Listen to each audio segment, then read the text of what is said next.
और दिल्ली में पहली बार क्लाउड सीडिंग की टेस्टिंग की गई है। उसके 2 राउंड पूरे हो गए हैं। राजधानी में कभी भी कृत्रिम बारिश हो सकती है। पहली बार ये प्रयोग हो रहा है। लोगों को प्रदूषण से राहत दिलाने के लिए क्लाउड सीडिंग के जरिए आर्टिफिशियल रेन कराई जा रही है। क्लाउड सीडिंग के 2 ट्रायल पूरे हो चुके हैं। दिल्ली के बुराड़ी, करोलबाग, मयूर विहार, भोजपुर में क्लाउड सीडिंग की गई है। यूपी के कानपुर से सेस्ना एयरक्राफ्ट ने उड़ान भरी थी। क्लाउड सीडिंग के जरिए बादलों में स्पेशल केमिकल का छिड़काव किया जाता है, जिससे कृत्रिम बारिश होती है। दिल्ली में प्रदूषण को देखते हुए ये फैसला लिया गया था। ऐसा पहला मौका है जब दिल्ली में ये एक्सपेरिमेंट हो रहा है।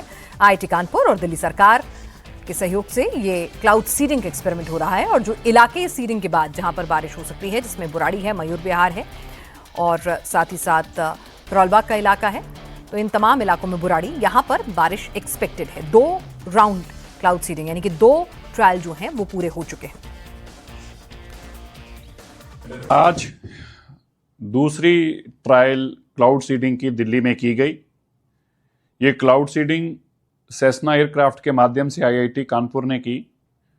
एयरक्राफ्ट मेरठ के तरफ से दिल्ली में एंटर किया, जिसमें खेखरा, बुरारी, नॉर्थ करोलबाग, मयूर विहार, सदकपुर और भोजपुर, इस इलाकों के अंदर क्लाउड सीडिंग की गई। क्लाउड सीडिंग में 8 फ्लेयर्स को यूज़ किया गया है। एक फ्लेयर लगभग 2 से 2.5 kg के आसपास है और एक फ्लेयर 2 से 2.5 मिनट तक ये चलती है।